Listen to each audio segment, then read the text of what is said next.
Mister Bachchan cinema చూసినా మాత్రం ఇచ్చి పడేసిన రవితేజ కెరియర్లో అది పెద్ద బ్లాక్ బస్టర్ అని చెప్పొచ్చు. హరీష్ శంకర్ గారు కొత్తగా తీసిండు. ఎందుకంటే ఈ సినిమా చూస్తుంటే ఒక అవినీతి అంటే ఇప్పుడు ఇవాళ నల్లడబోదని దాచి పెడుతున్నారు. అంటే హరీష్ శంకర్ గారు కొత్తగా తీసిన సినిమా చాలా మందికి అర్థమవుతలేదు. సినిమా అర్థం చేసుకోవాలి.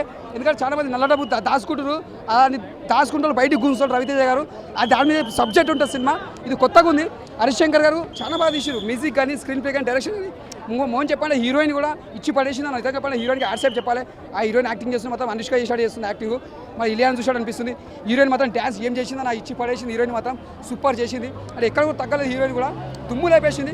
మ్యూజిక్ మాత్రం ఇచ్చి పడేసింది. రవితేజ మిరపకాయలు ఎంత ఎంజాయ్ చేసినామో డ్యాన్స్, ఒక ఆయన యాక్టింగ్ కానీ. ఈ సినిమాలో మనం రవితేజ యాక్టింగ్ అంతా ఎంత ఎంజాయ్ చేస్తాము. బ్లాక్ బస్టర్ అని చెప్పొచ్చు. రవితేజ ఫ్యాన్స్కి ఇది ఒక పెద్ద పండగ లాంటిది అనుకోవచ్చు. Block buster super super super. జై రవితేజ. మిస్టర్ బచ్చన్ చాలా బాగుందన్న. Fully entertainer movie. మనకి ఏదైతే రవితేజ గారి సినిమాలో ఏదైతే మనం ఎక్స్పెక్ట్ చేసి వెళ్తామో, మాస్ ఎలివేషన్ కానీ, అలాగే మ్యూజిక్ కానీ, కామెడీ కానీ అన్నీ ఎవ్రీథింగ్ ఉన్నాయి. కాకపోతే ఇంతకుముందు రవితేజ గారు వన్ మ్యాన్ షోలో ఉండేవారు. ఇప్పుడు కామెడీ అంతా కూడా సత్య గారు ఫస్ట్ హాఫ్ చేస్తే, సెకండ్ హాఫ్ జబర్దస్త్ చమక్ చంద్ర తోటి కవర్ చేశారు. అంతా సీరియస్ మోడ్లో నడుస్తుంది. అంటే ఒక సిన్సియర్ ఆఫీసర్ ఎట్లా ఉండాలి అన్నది ఈ సినిమాలో బాగా తీశారు. Overall movie music highlight, songs highlight, చాలా బాగుంది. అతను ఆల్రెడీ ఇంతకుముందు చూసాం కదా రంగస్థలంలో కూడా సేమ్ అట్లానే ఉంటుంది ఆయన క్యారెక్టరైజేషను. అంతా నెగిటివ్ రోల్ చాలా బాగుంది. Overall cinema entertaining movie. Songs సినిమాకి ప్లస్ పాయింట్. రవితేజ గారు కొత్తదనం ఏమనిపించలేదు. నిజంగా కూడా చెప్పాలంటే స్పెషల్ ఎపీరియన్స్ అనమాట. హీరోయిన్ ధమాకా సినిమాలో ఒక హీరోయిన్ ఎలా తీసుకొచ్చారో రవితేజ గారు ప్రయోగాలు చేయడం సేమ్. మిస్టర్ బచ్చన్ మామూలుగా లేదు. సినిమా బాగుంది, సూపర్గా ఉంది. బంపర్ హిట్, తోపు తురుము అని చెప్పను. కానీ ఒకటే చెప్తా బ్రదర్, రవితేజ గారి క్యారెక్టర్ బాగుంది. సినిమా పరంగా చూసుకుంటే మాత్రం స్టోరీ అనేది డల్ అయింది. మొత్తం ఫస్ట్ హాఫ్ మొత్తం లవ్ ట్రాక్ పెట్టడం అది ఎక్కువ అనిపించింది, లాగ్ అనిపించింది లవ్ ట్రాక్ అనేది. లేకపోతే సెకండ్ హాఫ్ కోసాలకే జగపతి బాబు గారి క్యారెక్టర్ ఒకటి, రవితేజ గారి క్యారెక్టర్ మీద బిల్డప్ ఉండడం, అలాగే స్టోరీ పరంగా ఏదో కొద్దిగా డల్ అయితే అనిపించింది. నిజంగా చెప్పాలంటే హరీష్ శంకర్ గారు ఇన్ని రోజుల తర్వాత ఒక మంచి అద్భుతమైన సినిమా తీసారనుకున్నా కానీ అంతగా వర్త్ అయితే కాలేదు. కామెడీ సెన్స్ కూడా అంత ఏం లేకుండే.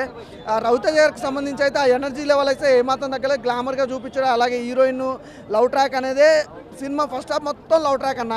సెకండ్ హాఫ్ కోసాలకి మొత్తం విలనిజం, జగపతి బాబు గారి క్యారెక్టర్ కానీ, రవితేజ గారు ఆ లెంట్కి వెళ్ళడం కానీ ఎవ్రీథింగ్ అంటే కొద్దిగా అక్కడక్కడ ల్యాగ్ అనిపించింది. కానీ సినిమా అయితే పర్లేదు, రవితేజ గారి కోసం చూడాల్సిందే సినిమా, అంతేం లేదు. అంటే బ్యాక్గ్రౌండ్ మ్యూజిక్ అంటే సాంగ్స్ బాగున్నాయి. సినిమాలో ఎక్కువ హైలైట్ ఏంటంటే రవితేజ గారు ఒకటి, నెక్స్ట్ వచ్చి సాంగ్స్ ఒకటి, బ్యాక్గ్రౌండ్ మ్యూజిక్ ఒకటి, ఆర్ఆర్, అట్లా చెప్పుకుంటూ పోతే జగపతి బాబు గారు.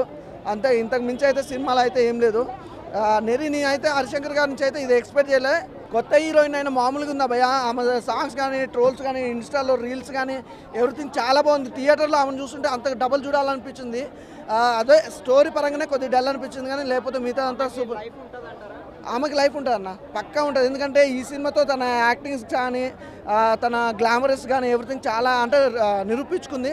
నెక్స్ట్ అమ్మాయికి అయితే మంచి ఆఫర్స్ ఉంటాయి. అలాగే రవితేజ కంటే అయితే ఇంకా ఎనర్జీ లెవెల్స్ కానీ, డైలాగ్ డెలివరీ కానీ, ఫైట్స్ కానీ అసలు వేరే లెవెల్లో ఉన్నాయి. కాకపోతే అదే స్టోరీ పరంగానే కొద్దిగా డల్ అనిపించింది. లేకపోతే సినిమా కూడా ఓవరాల్గా పర్లే. మిస్టర్ బచ్చన్ అయితే మాత్రం హరీష్ శంకర్ మాత్రం చాలా డిసప్పాయింట్ చేశారు. హరీష్ శంకర్ రవితేజ కాంబినేషన్ అంటే మిరపకాయ రేంజ్ ఎక్స్పెక్ట్ చేసాం, కానీ అంతేం లేదు. బట్ అసలు మనకి చూసా ఫస్ట్ హాఫ్ లవ్ ట్రాక్ ఏదైతే ఉందో మిరపకాయ నుంచి కాపీ కొన్నాడు అనిపించింది. అది కూడా మనకి సునీల్ పేస సత్యాన్ని పెట్టారు. ఇంటర్వెల్ ఒకటి బాగుంటుంది. సెకండ్ హాఫ్లో రైడ్లు తప్ప అన్నీ చేస్తాడు. ఒకటే ఇంట్లో జరిగే రైడ్ ఇంట్రెస్టింగ్గా, ఇంటెన్సివ్గా ఆడియన్స్ని ఎంగేజ్ జరగాల్సిన రైడ్లో కమర్షియల్ ఎలిమెంట్స్ని, అన్వాంటెడ్ సాంగ్స్ని పెట్టడం వల్ల మిస్టర్ బచ్చన్ డిసప్పాయింటెడ్ అయ్యింది. ఇంకా అసలు రొట్టె అనిపిస్తుంది సినిమా. కొత్తదనం అయితే ఏముండదు మిస్టర్ బచ్చన్ అయితే. బట్ మిస్టర్ బచ్చన్ అయితే అసలు ఇస్మార్ట్ శంకర్ కూడా రాడ్డే, కానీ మనకి కంపేర్ చేసుకుంటే ఈ రాడ్ మిల్లి దిగింది, అది గట్టిగా దిగింది అన్న. మిస్టర్ బచ్చన్ గట్టిగా దిగింది, మిల్లి దిగింది. రెండు రాడ్లే అంతే. మనకి అంటే ఇస్మార్ట్ శంకర్ ఏంటంటే కొద్దిగా ఆలిగారు ఉండడం వల్ల, కొద్దిగా కామెడీ ఏదో కొద్దిగా జనరేట్ అవ్వడం వల్ల మనకి ఆ బొక్క గారి క్యారెక్టర్ హైలైట్ అని. ఇస్మార్ట్ శంకర్లో అయితే మాత్రం సినిమా అంత ఒక ఎత్తు అయితే బొక్క గారి క్యారెక్టర్ ఒక ఎత్తు.